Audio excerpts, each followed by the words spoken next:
Go wild in India में आपका स्वागत है और आवाराओं की इस दुनिया में मैं आपको नमस्ते कहता हूँ। एक्सप्लोर हिमाचल के अपने सफर में हम जा रहे हैं हिमाचल के उन सुंदर पहाड़ों से मिलने जहाँ अब भी कई खूबसूरत रंग और पहलू छुपे हुए हैं। पार्वती वैली के हिप्पी कल्चर से लेकर सेंज वैली की उन सुंदर घाटियों और गांव तक भी जाएंगे जहाँ टूरिज्म अब भी नहीं पहुंचा है। पांडवों के बसाए गांव में कदम रखेंगे, जाएंगे फेरी फॉरेस्ट जहां का जंगल हैरी पॉटर के हॉगवर्ट्स की याद दिलाता है, करेंगे चोज में मस्ती और चढ़ेंगे जलौरी पास स्नोफॉल में। आप बने रहिए गो wild in India.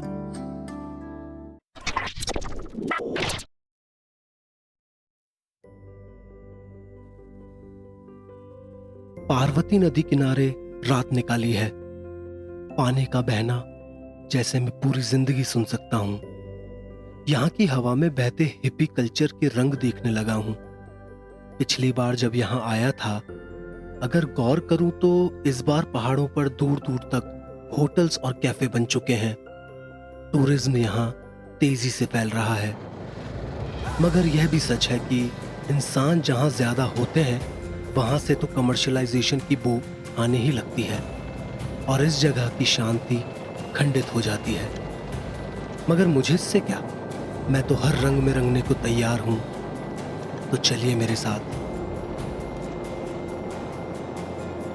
Explore Himachal की अपनी इस सीरीज में आज हम आपको लिए जा रहे हैं कसौल के पास में बसे एक सुंदर गांव में जिसका नाम है चोज। खास बात यह है कि अगर आप चोज की तरफ रुख करते हैं तो गाड़ी लगाने की, पार्किंग की आपको कोई खास जगह नहीं मिलने वाली है। आइदर आप गाड़ी रोड पर लगाएं या थोड़ा आगे जाकर किसी पेड पार्किंग पर ले लें।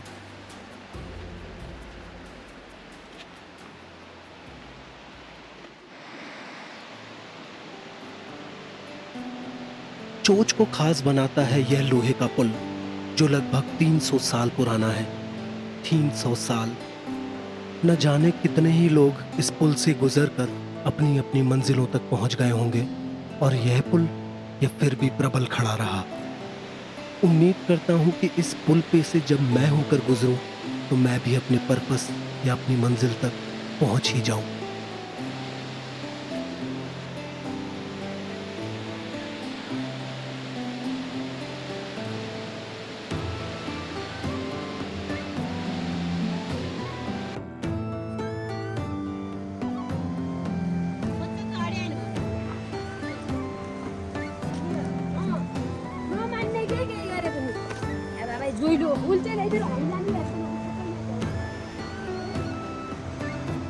मैं देखकर हैरान हूँ कि जिस गांव में आने जाने का कोई साधन भी नहीं, मगर यहाँ भी आपको बड़े बड़े होम स्टेज और कैफे देखने को मिल जाते हैं। सारा श्रेय जाता है यहाँ के लोकल लोगों को और नेपाली मजदूरों को भी, जो भारी से भारी सामान इन पहाड़ों पर पहुंचा ही देते हैं। सच कहूँ तो अगर चोज में आपका अच्छा समय बीत रहा है तो उसका एक बड़ा कारण नेपाली लोगों का पसीना भी है। गांव की पतली पतली गलियां हैं जहां रास्ता दिखाई नहीं देता, असल में वहीं से रास्ता होकर निकलता है। ट्रैफिक की कां कूं की भी नहीं है। टूरिज्म की रफ्तार भी यहां तेजी से पकड़ रही है। सिर्फ दीवारें कहलाने वाली दीवारों पर किसी जादूगर ने जरूर हाथ फेरा होगा, इसलिए वो भी चमकने लगी हैं। आगे और न जाने क्या क्या छुपा होगा, ये सोचकर मैं बहुत एक्साइटेड हूं और सोच रहा हूं कि कैसा होगा काकू भैया का कैफे जिसका नाम है सेवन चक्रास। नाम से तो बहुत अनूठा लगता है। चलिए।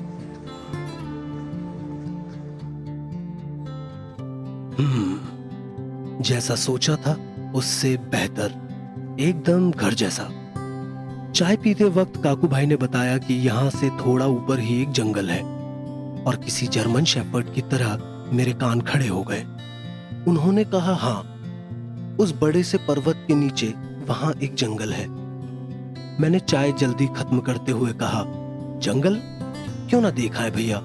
काकू भाई जान गए थे कि अब मैं और रुकने वाला नहीं और फिर उनके पास कोई दूसरा ऑप्शन भी नहीं था, तो हम चल दिए जंगल की ओर।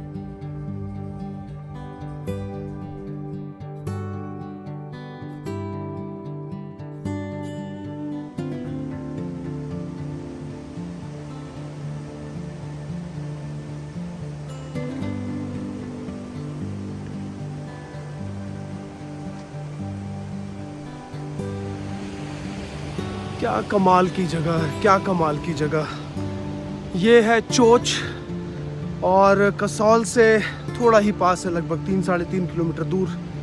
छोटा सा ट्रैक है और उसके बाद आपको जाने को मिलता है एक खूबसूरत जंगल जहाँ देवदार के पेड़ आपका स्वागत कर रहे हैं।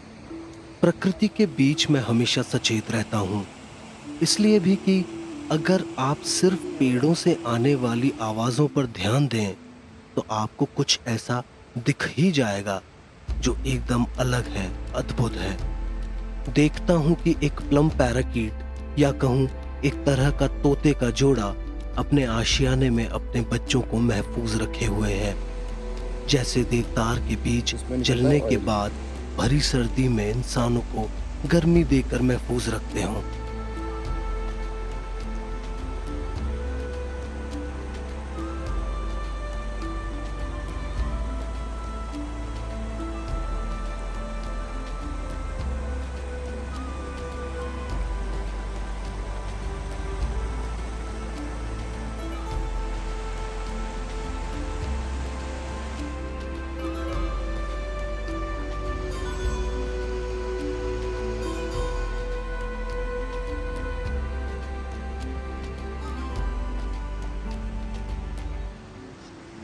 नजर ऊंची करता हूं तो ऊंचे पहाड़ याद दिलाते हैं कि कितनी ही आंखें मुझे ऊपर से देख सकती होंगी, मगर मैं उन्हें नहीं देख सकता।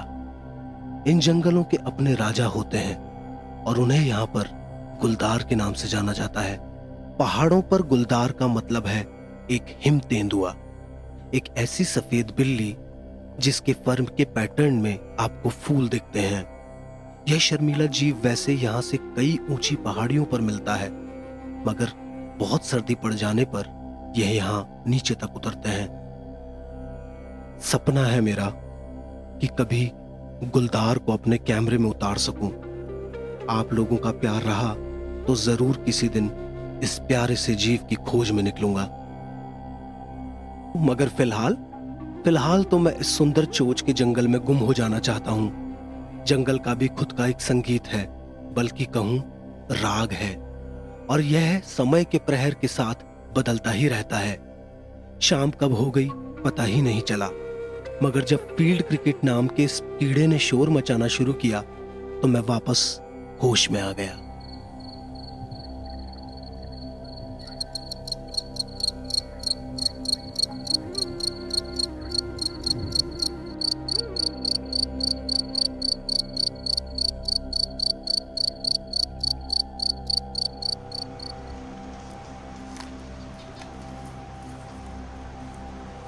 हम इस वक्त हिमाचल के सुंदर से गांव में है, नाम है चोच।